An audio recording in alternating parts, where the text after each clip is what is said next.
परिवार में आप सभी को जय मसीह। परमेश्वर कब और कहाँ रहता है? उस समय परमेश्वर कहाँ रहता है जब किसी इंसान को ठेस पहुंचती है या किसी इंसान को दुख तकलीफ होता है। परमेश्वर कहाँ रहता है? हम पवित्र बाइबल से सीखेंगे। बाइबल क्या शिक्षा देती है कि परमेश्वर स्वर्ग से उसके पवित्र सिंहासन पर विराजमान रहता है उस समय जब किसी को दुख या तकलीफ होती है, जब कोई परमेश्वर को पुकारता है। इब्रानियों के 4 अध्याय 16 वचन। हम जानते हैं कि ईश्वर की उपस्थिति स्वर्ग में विशिष्ट रूप से है। पवित्र शास्त्र की शिक्षाओं ने यह भी स्पष्ट किया है कि परमेश्वर सर्वव्यापी है, एक ही समय में प्रत्येक स्थान पर विद्यमान रहता है।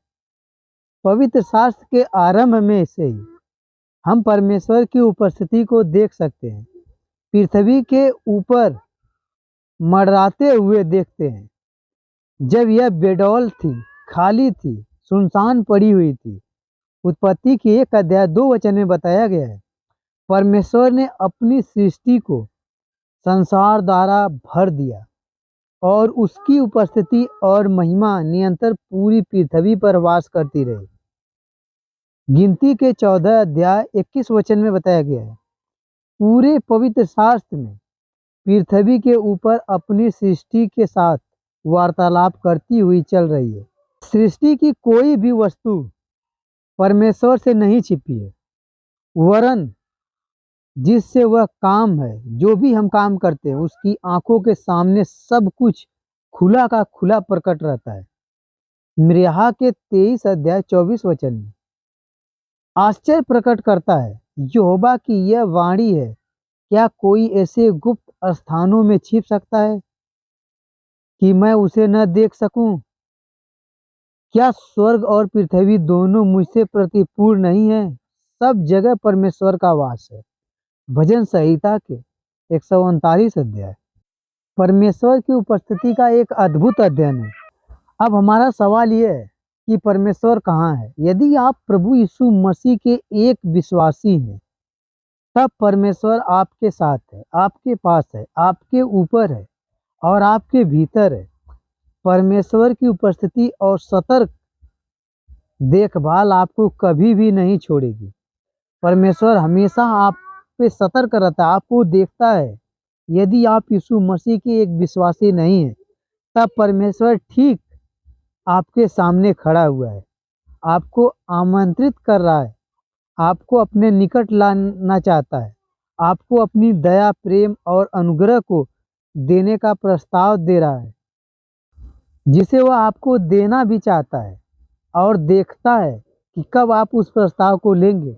यदि आप प्रभु यीशु मसीह के द्वारा परमेश्वर के साथ अपने संबंध के प्रति निश्चिंत हैं, तो कृपया इस वचन को जितना हो सके आगे फैलाएं। परमेश्वर के साथ सही कैसे हो, जितना हो सके बाइबल का अध्ययन करें। परमेश्वर कहाँ है की तुलना में कहीं अधिक उत्तम प्रश्न यह है कि परमेश्वर के साथ आपके संबंध कैसे हैं और कहाँ पर हैं आपके संबंध। उस समय परमेश्वर कहाँ होता है जब कोई को इंसान को तकलीफ होती है या किसी को किसी बात से ठेस पहुंचती है। ऐसा प्रतीत होता है कि हम इस प्रश्न का उत्तर तब जानने की ज़्यादा इच्छा रखते हैं जब हम सबसे अधिक संदेह से भरे हुए आक्रमणों को और दर्द से भरी हुई परीक्षाओं का सामना कर रहे होते हैं। तब इस संदेश को हम अपने जीवन से बहुत करीब से देखते हैं। यहाँ तक कि प्रभु यीशु मसीह ने अपने क्रूसीकरण के समय यह कहा था कि मेरे परमेश्वर, हे मेरे परमेश्वर, तू मुझे क्यों छोड़ दिया? मत्ती के 27 अध्याय 46 वचन। उस समय में तमाशा देखने वाले लोगों के लिए, साथ ही वे जो इस वचन को आज पहली बार सुन रहे हैं, ऐसा प्रतीत होता है कि परमेश्वर ने प्रभु यीशु मसीह को छोड़ दिया था। इस तरह से हम स्पष्ट रीति से निष्कर्ष निकाल सकते हैं कि वह हमें हमारे अंधकार से भरे हुए क्षणों में भी छोड़ देता है। इसीलिए तो प्रभु यीशु मसीह ने कहा कि हे प्रभु, हे पिता, मुझे क्यों तूने छोड़ दिया? जब प्रभु यीशु मसीह क्रूस पर चढ़ाया गया, उस समय जितने दर्द घटनाएं थी, सब उसके साथ हो रही थी और सब देखते रहे। घटनाओं को देखने पर सत्य प्रकट होता है कि कुछ भी हमें परमेश्वर के प्रेम से अलग नहीं कर सकता, यहाँ तक कि मृत्यु भी। रोमियो के 8 अध्याय 37 और 39 वचन। यीशु के क्रूस पे चढ़ाने के पश्चात उसने महिमा को प्राप्त किया था।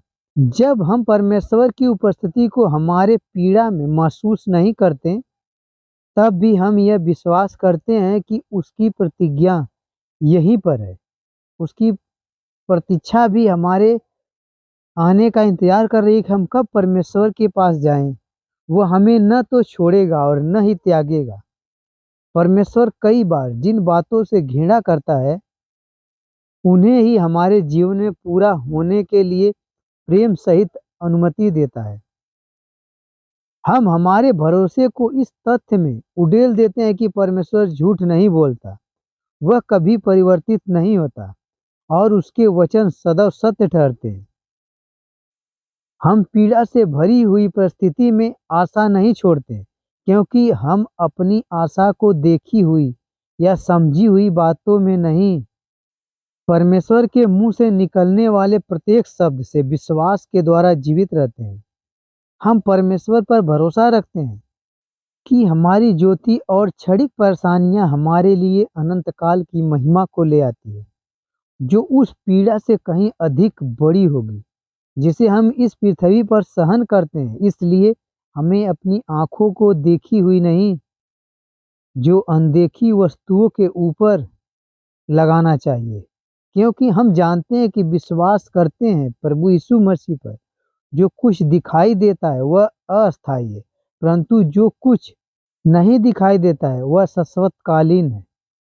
हम परमेश्वर के वचन के ऊपर भरोसा करते हैं, जो यह कहता है कि वह सभी बातों के द्वारा उनके लिए भलाई करने के लिए निरंतर कार्य करता है, जो उससे प्रेम करते हैं और जो उसकी इच्छा के अनुसार बुलाए गए हैं। हम उन बातों का अंत सदैव भलाई में ही नहीं देखते जिनके लिए परमेश्वर कार्य करता है। हमें तब भी विश्वास करना चाहिए कि हम एक समय में ऐसा आएगा जब हम समझ जाएंगे कि अधिक स्पष्टता के साथ क्या हमें करना चाहिए। हमारा जीवन एक रजाई की तरह होता है। यदि आप रजाई के पीछे की ओर देखें, तो जो कुछ आप देखेंगे वह बंधी हुई गांठें और सभी ओर लटके हुए छोर होंगे। यह आकर्षण रहित होता है और कार्य करने के लिए कोई लय या कारण प्रतीत नहीं होता। जब आप रजाई को पलटते हैं, तो आप देखते हैं कि उसके रचने वाले ने इसके प्रत्येक धागे को इकट्ठा करते हुए बहुत ही अधिक कलात्मक तरीके से बुन दिया है, ताकि यह एक सुंदर सृष्टि बन जाए।